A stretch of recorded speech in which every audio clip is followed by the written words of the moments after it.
แม่ไม่ดูดิซิงถ่ายกับเขาก็เลย 1 2อันนี้แบบเต็มตัวนะอ่ะเอาแบบครึ่งตัวอ่ะ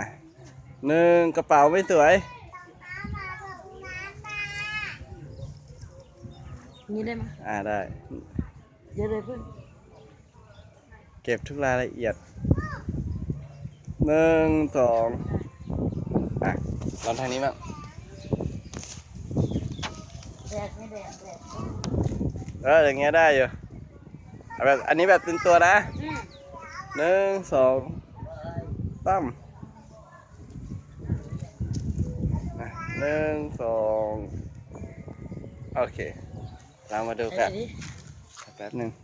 โอ้